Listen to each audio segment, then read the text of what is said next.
Welcome back to More Than a Lumpy Jumper. This week we're talking about self-compassion and resilience. How do we put our own mask on first to ensure we have sufficient emotional and physical resources to have a reserve ready for times of high stress and avoid getting burnt out? Come and join us for Being a Stand for Self-Compassion.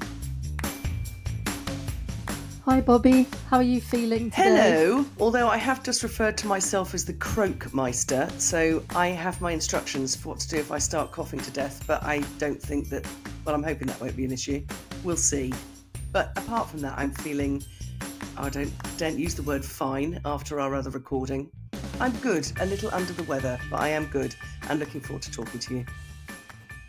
Oh, yes, I had a word with you this morning about, we're talking about self-care, aren't we, or self-compassion at least, and how that relates to resilience in the workplace or more generally in our lives. And you're burning the candle at both ends and suffering for it a little bit. Yeah, I know. So I suppose the other thing I've got to be slightly mindful of is a bolt of lightning coming shooting down from the sky, as I'm saying these things about self-compassion and its correlation with resilience when, well, I think I'd like to say that, okay, I've got a sore throat, but I am being kind to myself in the fact that I love doing this. The mindfulness and the research and the things that we do or the things that we get to talk about to remind ourselves how to be, I think that there is a level of self-compassion in that. And I've had such a journey with self-compassion that even though I'm a little bit croaky today, I was super eager to actually be in this conversation. So I think this is good for me. It's nurturing in a way. Yeah, well, when I was, again, having a look at this, doing some research, looking at sort of all the elements that fit together, and one of the things that came out of both research on resilience and on self-compassion, because often they overlap, is this idea of nurturing and filling your life with things that you enjoy. And obviously you've done that this weekend, haven't you? You've been with your beloved, you've been watching the rugby, and now you're getting to chat. I know. I mean, what's not to love? Clearly. So it is good. And turning into the things that you love doing and that you feel the greatest gratitude for. I mean, that's one of the things that I think will come up as we're talking about this topic. But really grateful to have had the weekend that I have had and am having. So even though, you're a little bit below ebb, it's not I have to go out and do 3,000 things and the forever pushing myself and, wearing myself absolutely to the bone, which has been an also version of myself when I wasn't as self-compassionate with me. I'm interested though, Bridge, because I think both of us have a story to tell about how we've got to where we are with our level of self-compassion. Where are you at with yours? Yeah, I have to say I was chuckling along about some of the things when I was looking at some of these things about how they related to a lot of the things that you have been very open and vulnerable about on podcast episodes. But then I also then have to stop chuckling a little bit because I'm like, fuck, that's me too. I have suffered because of a failure to be compassionate with myself. One of the interesting things that I found was when I was looking at this, sort of the various lists of things that in terms of how we build resilience, how we are more self-compassionate, was that you actually have to be proactive in it. And you also have to recognize your suffering. You have to recognize where you are not in the best place. And if you don't, it leads to burnout. And I know that very, very well because I've suffered from burnout. And it was really only then that I became aware of having to actually proactively take steps to be more compassionate with myself, to give myself a break, to do all the things to create the resilience that I had lost prior to the burnout. Because one of the impacts of leaders and team members not being compassionate with themselves and not building and creating the resilience that they need, or the sort of ability to bounce back, is that you end up with burnouts. And I know that when I was in Gaza, I got to a point where I was making very poor decisions. I was not leading in the way that I should have done. And I very much regret that, but I am able to recognize that that was not just a failure in myself. It was something that I wasn't doing for myself to feed, to nourish what I needed. And so I do now pay attention to it more, although I found a psychologist called Kristen Keff, who is an evangelist on self-compassion. And so I'm going to put a whole load of her stuff into the resources, because there's really loads of things in there that are really useful, and how she links it with resilience, and also some exercises that she gives, which are really, really useful and quite and short, which is helpful. But she's got this self-compassion scale, and you can go on the site and you can give yourself a score. And I'm still not scoring very well, so I've obviously still got some work to do, but it's a journey, right? It's just, I have to keep growing in terms of being able to quell those voices that are not so helpful in terms of being kind to yourself. Yeah. Well, always a work in progress. I was thinking when I was going through this as well, and I know that I have said some stuff on other episodes, and I couldn't remember if I'd ever said about the aha moment, because I have grown up. I have grown up, and I think that these things have been said before, where there were those things where if I didn't do well enough, I got ignored. If I failed an exam, I was told to take it again, but there was no recognition given to the exams that I had passed. If I gave a result, I was asked where other people in the class had come, where was I in the ranking orders? And that was both of my parents, and I don't think badly of them for it. I have done for a long, long time, because I think with parenting as well, there's that, you're making that up as you go along as well, and trying to do your best. And in some bizarre way, I think that they were attempting to toughen me up or trying to make me do better. But what it did was it had these voices take root. And then we've talked about shitty bosses who might have been piling more of this stuff on as I was continuing to grow up and grow into an adult. But it wasn't until I started doing my development work, and I'd say, oh, well, I'm like this because my mum said this and my dad said that, and there was a boss, and all these voices have taken root. And eventually one of my coaches said, Bobby, it's not their voice, it's yours. And I think that there's almost like that level of awareness and acceptance is the first thing. You can't really get any further until you take responsibility for who it is that's talking to you, and it's you. So I appreciate, and I know you were talking about the environment, and that will, of course, affect and lead to the levels of burnout and the things that you've talked about.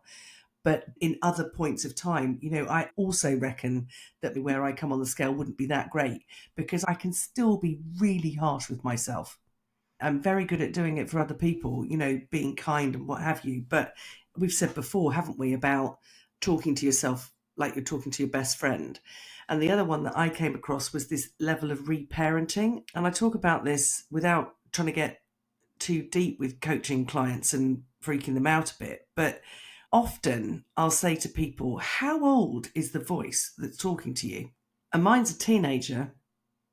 It's my bullshit asshole self having a right go. And so this level of talking about reparenting, I've become quite interested in reparenting yourself, because it's almost like you have to learn how to talk to that version of yourself which isn't really adulting, and you're letting them be in the driving seat. And again, it may well be that I've brought some of these things up before in other recordings, but I think because we are talking about the topic of self-compassion, being able to get to that, it's not until that point that you can start then looking at self-kindness, affirmations, the reparenting, because you've got to recognize who it is that's speaking. That's really interesting. Yeah, I do like that. I think I'm sure that there's lots of research. In fact, the lovely Kristen Caff, who I have to say has done some interviews with Saint Brené. So you get the double whammy of lady wisdom. And I'll also share those, because then it goes into these things about that self-compassion is the antidote to shame. And obviously Brené has got lots to say about shame and the impacts on teens, and how, that sort of shame element is correlated with aggression, violence, bullying, addiction, suicide. And so it all sort of comes together in a sort of amazing, I don't know how to describe it, a Rubik's Cube, I don't know, of these lots of pieces that have to fit together, and understanding that, we learn self-criticism, or many of us do, from a really early age. And so that idea of, as I said, you have to recognize it, and then also then take the steps to take responsibility for it. I quite like these ideas of reframing these self-critical thoughts. We've already talked about, would you speak to a friend or a loved one like this? That do as you would be done by, but actually don't do to others what you do to yourself. Because I think it would be really rare for us to say to someone that we cared about some of the things that we say to ourselves that our own voices say. So sort of recognizing all of that, but also then skills that are needed to be able to be resilient. And that's this idea of being able to bounce back, being able to adapt to change, all of those things that are really important in life and as they are in business. But there's sort of various skills that have been identified. And as I looked through various articles and various bits of research, a lot of them were very similar. Having a growth mindset, and we've covered that in Being at Your Edge. So if anyone wants to go and re-listen to that episode to get more details, that means that you can deal with setbacks, you can deal, and that you view them as temporary, that it's not the end of the world. You view them as opportunities for growth and learning, that you are able to problem solve, gathering information, asking good and thoughtful questions. And obviously we've got a couple of episodes on that. We've got constantly curious and being comfortable with curiosity and superpowering collaboration. All of those are about finding ways through things, but also seeking support and having that vulnerability to actually say, hey, I don't know what I'm doing about this, or I'm feeling out of my depth here, I need help, before you get to that point where something goes horribly wrong and you're blaming yourself for being an idiot. But self-care comes up time and again in all of these lists, whether it's in Forbes, whether it's in HBR, whether it's in endless LinkedIn posts and articles. And then the other one is managing stress. And I was going to sort of come to you about that, because for me, when I recognized I was really struggling, I went and did some CBRT, which is compassion-based resilience training, which I found super useful, and had some aha moments about how cruel I was being to myself. But there's loads of others, aren't there? Breathing, mindfulness, journaling. But I guess there must be some other more somatic practices that are to do with this.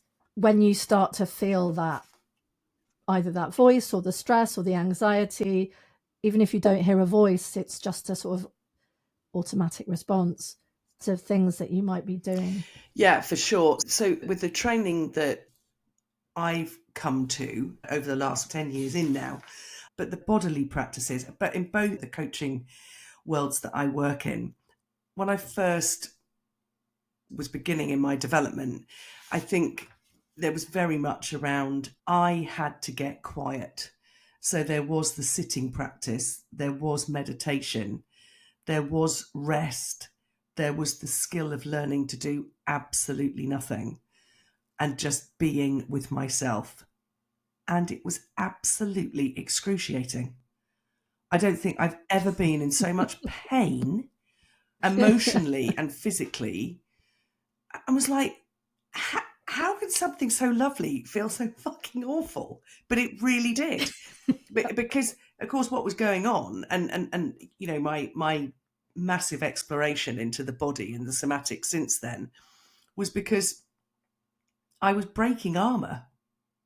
You know, my heart hurt so much I thought I'd torn a muscle or was having a heart attack. It was the most extraordinary thing, from just sitting still or putting myself in child pose, things like that, things that are meant to be really beautiful. And you hear from everybody, oh, yoga's amazing and meditation is amazing. I was like, I am living in hell. And it went on like that for quite a while. I have to say, there were some dark times with that, but I definitely came out the other side of it. And then going, oh, well, this is really extraordinary. I want to know more. So with the somatic practices, there's a few things, but we talk about, in my line of work, conditioned tendencies, which are basically your triggers. And what you're doing when you are actually getting so much more in touch with what's happening in the body, less so what's happening in your head, you start finding the triggers. So in fact, we have practices, we call them grab practices, where you are working as a pair and you literally grab somebody by the arm and you'll say to them, what's the best phrase to bring up a reaction in you? So I had hours on end of somebody grabbing my arm and saying to me, you're not good enough. And just finding where that lived in my body and learning to settle it and learning to know it wasn't true. But the physicality of that was extraordinary because, again, you know, you could feel, you feel sort of like quite unsteady on your feet or burning in your chest, or mine also happened in my throat, because if somebody goes to criticize me, or not so much now, but criticize me or gave the impression that I wasn't good enough, I'd also learnt to swallow it back down. You know, as much as say, I wanted to shout, yes, I frigging am. How dare you? I'm doing my best, all of that. But I didn't. And again, as I was learning something different, I thought I had swallowed a Dorito and it had got stuck in my throat because of the actual physical reaction of learning to speak up and stand up for myself. Jesus, Bobby, my anxiety levels, I'm sort of all scrunched up listening to you because I can't imagine the courage to be able to, that's just incredible, to put yourself through. I just, my whole body is just going, I find it fascinating also, you know, this idea of that. I hate yoga too. I can't do the child's pose.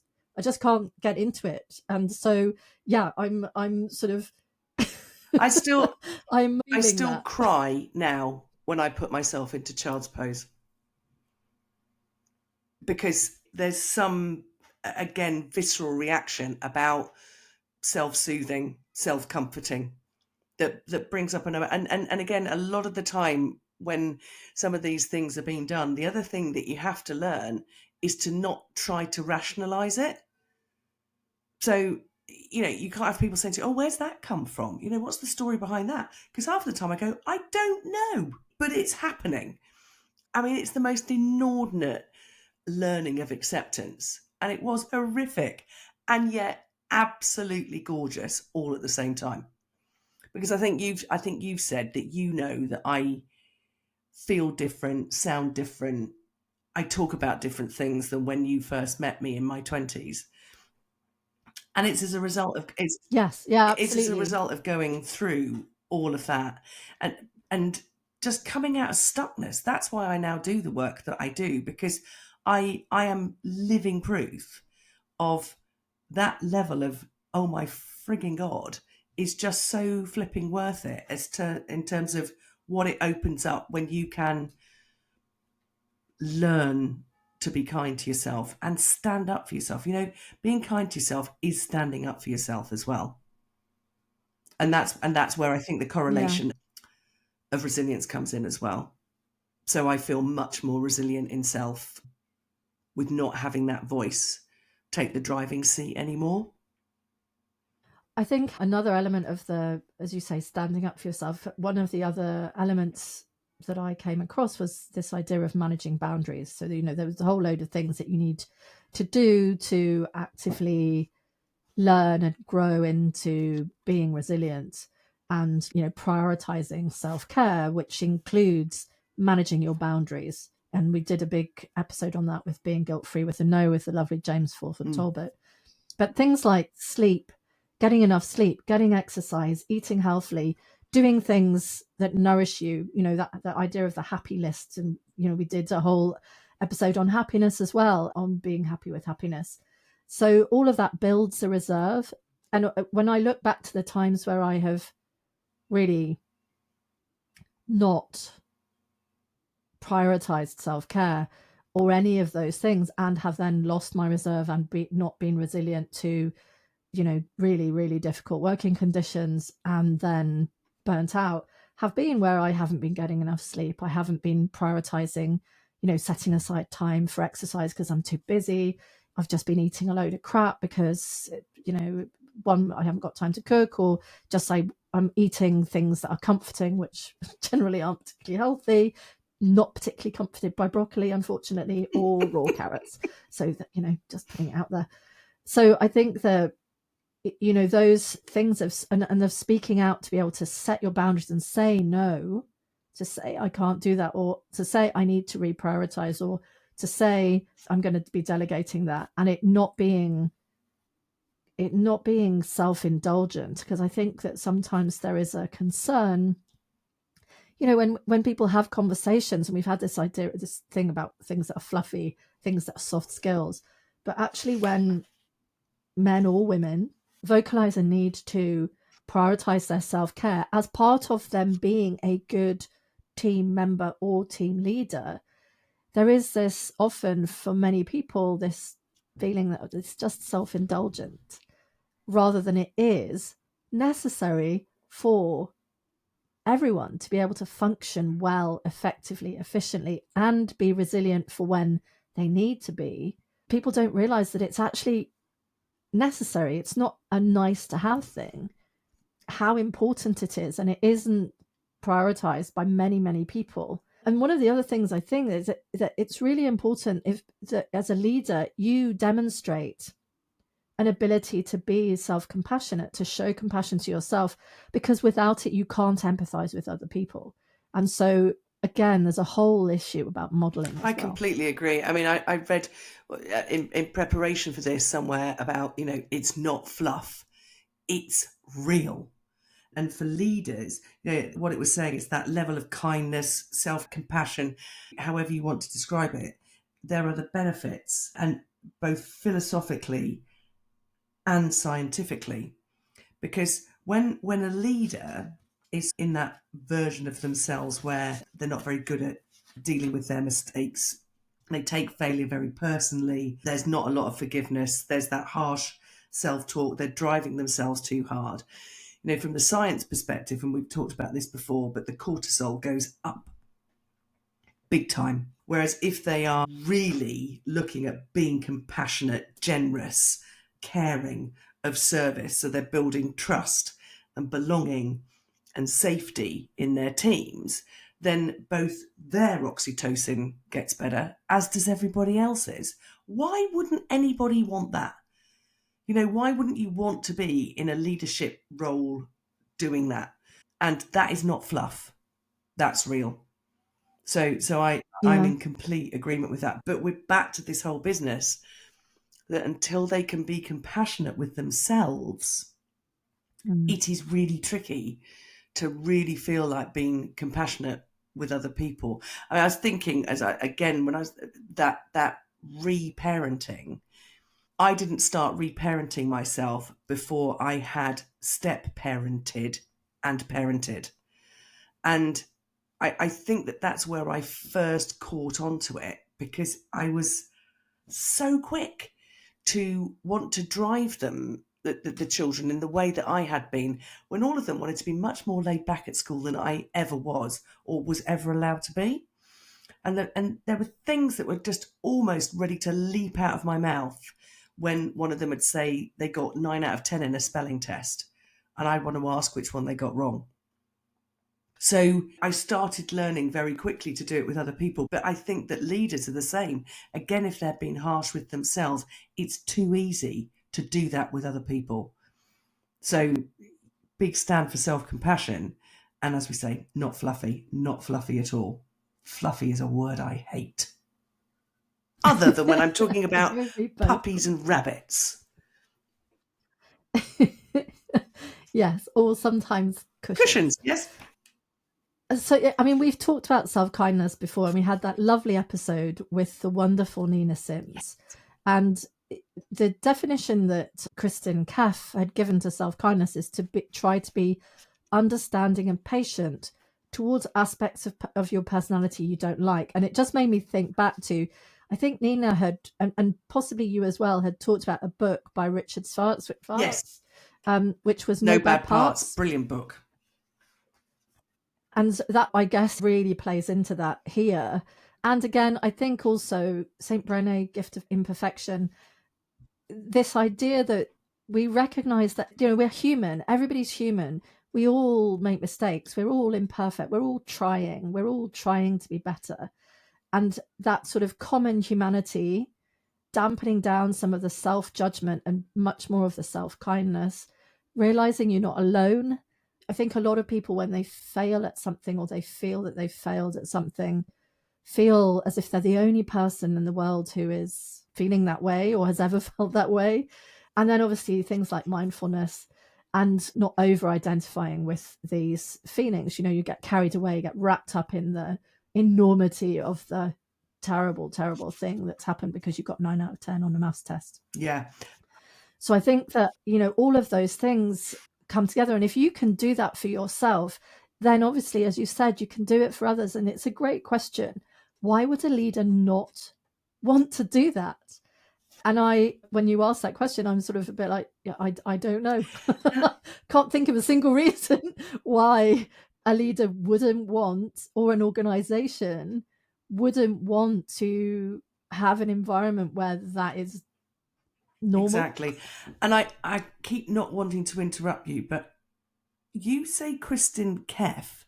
I thought it was Kristin Neff. Oh, okay. Hang on a minute. I'm going to Google it. Because unless there are two people with the first name Kristin, one with Neff and one with Keff, who were talking about those three key things that you're saying: self-kindness, common humanity, and mindfulness. You are absolutely right, Kristin Neff. Thank you for bringing that up, because otherwise everyone would be going, who is she talking about? And also, I suspect if she ever listens to it, she'll be like, what do you mean, Kristin Keff? And having talked recently about getting people's names right, that's a big mea culpa. But yeah, that's just my terrible note taking. And yes, I have a habit of thinking in this word begins with a letter, and then that's the letter I accompany it to. So, Kristin Neff. This is absolutely brilliant, isn't it? Because here we have a live example of self-compassion, because you were saying about the eating the good food, the making time for exercise, etc. I also go down this route of self-compassion. Self-care is around bubble baths, and relaxation. That was one of the reasons why all the development practices for me were tiny and soft and restorative, when I'm going, what the hell? But I think that the other element to it is acknowledging feelings, forgiving yourself for mistakes, understanding that you are so much more than your achievements and title. We've also done an episode around all of that. And, just going, yeah, we're human, we're flawed, we cock up every now and again.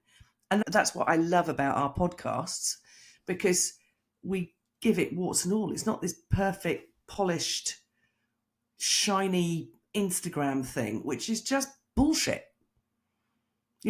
Somebody had written, we are masterpieces in progress from our experiences, our efforts, our emotions, which can't be replicated or replaced.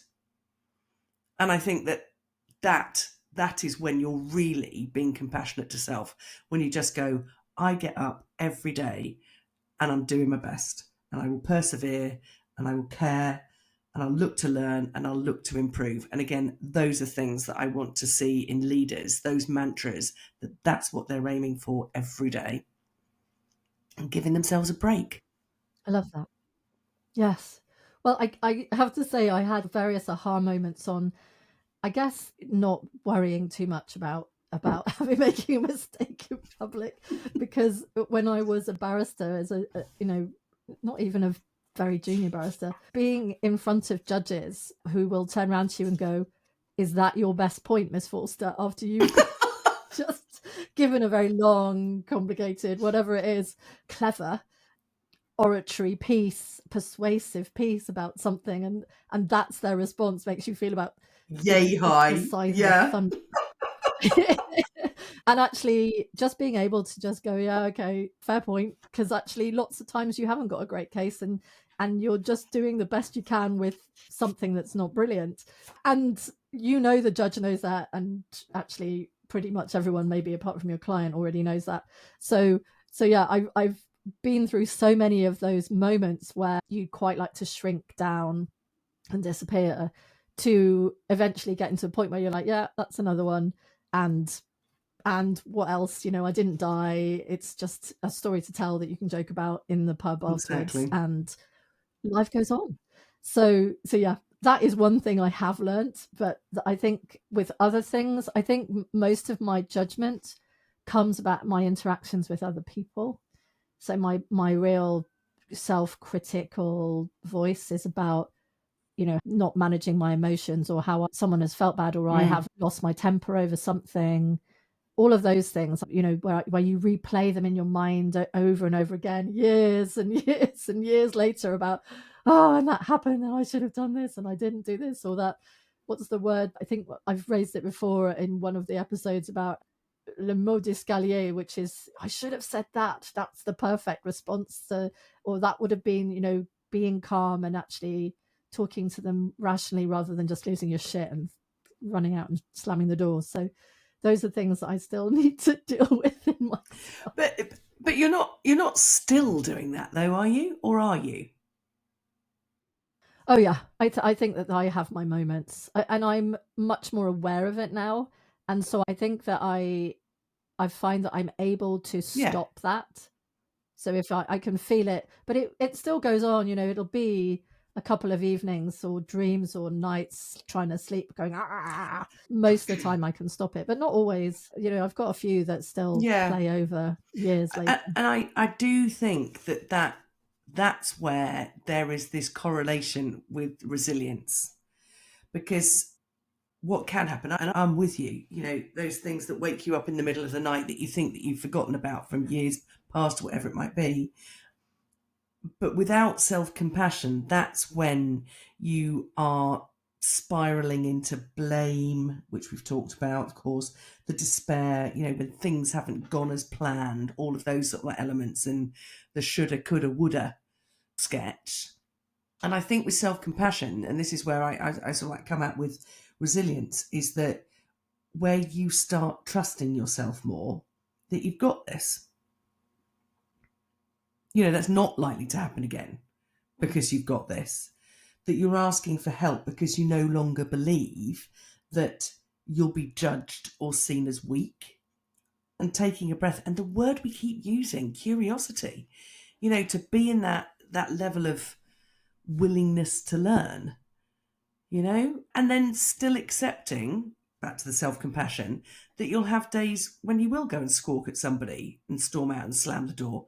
I still do that regularly, and I pick myself up and dust myself off. Or the other thing that I'm much better at now is saying sorry. Still probably with a really bad look on my face. But I think that that's where the resilience piece comes in as well. And I think that in those moments, if they are waking you up at night, that's the reparenting moment. That, I think that I read somewhere where you'll be really worrying about somebody else, but they're sort of like saying that everyone is not thinking about you as much as you think they are. And don't believe everything you think. I think it's a good one as well. And I think that those things help in those sort of moments. I found, talking of bubble baths, I found a really cute little self-compassion, it's an exercise for self-compassion video. Although, having said that, it is also slightly odd. The animation is slightly odd. So that it does involve a bath. All I can say is if anyone watches it, I apologize in advance about the bath bit of the animation because it is weird. But it's kind of cute in terms of the exercise and talking about a lot of the things that, Bobby, you've talked about in terms of getting to that point of if you're struggling to do things to deal with your need for self-compassion. Yeah. Cool. I will put the link on in the resources, but again, just with that caveat of apologies for the bath scene. Well, I haven't got a bath scene. I also was going to say a little something about a TED talk I came across from a lady called Dr. Lucy Hone. I'm now worried that I've got the names wrong, that I've written it down wrong after, but it's about resilience. And honestly, this woman is amazing because she is there on this TED talk talking about having lost her 12-year-old daughter in a car accident. And I'm like, oh my God. And I won't go into massive detail, but she came up with 3 resilient strategies to navigate through tougher times. And I thought they were superb because one was resilient people know that shit happens. Suffering is part of every human existence. So, you know, that whole level of, rather than the victim, why me, sort of like sketch, you go, yeah, this is part of the norm. I'm not the only, it's back to that correlation, isn't it, with the common humanity. I'm not the only one that's going through this loss or this grief or this terrible job or whatever it might be. So that was the first one. 2, resilient people are really good at choosing where to put their attention. So I think you were saying earlier about, spiraling into the negative emotions. And she says that negative emotions stick like Velcro, whereas positive ones bounce off really quickly. And I think that went back to what we were talking about before about, was it 5 pieces of great feedback get eradicated by one bad bit? So it's sort of like, I thought it fitted in with that. And then the third one that she says is resilient people ask themselves, is what I'm doing helping or harming me? That's a question I should ask myself a lot. But the video, it's not long. She's extraordinary. And so I'm sharing that as well because I think it's definitely a brilliant watch. Really cool. Wow. Yes, I'm going to have to have a look at that. And yeah, I mean, you're absolutely right. I think that there's some of those things would be useful for me too. And because we're talking about resilience and this, how closely linked self-compassion is to resilience, VUCA world, there was some research by David Zabara who looked at people getting divorced actually, and that self-compassion, his students identified words that were indicators of a self-compassionate mindset, was the most accurate predictor of whether they were coping positively 6 months down the line. And they also found with veterans that self-compassion was more predictive of whether or not they would get PTSD than the level of combat that they had engaged in, which I found really interesting. That it's so powerful, and the link is extraordinarily powerfully lit. That the link is an extraordinary one. It's not just, as you say, this is not something that should be put aside as a nice thing to have. Or, organizations, the military, leaders, members of teams, individual people living their lives, it's such an important element of being able to survive terrible things happening to you. And not everyone has terrible things happen to them, but everybody has to deal with things that are not great. And if you don't have that reserve that's created by the self-compassion, then you are more likely than not going to end up in anxiety, burnout, depression, or worse, simply because we haven't prioritized and don't acknowledge how important it is.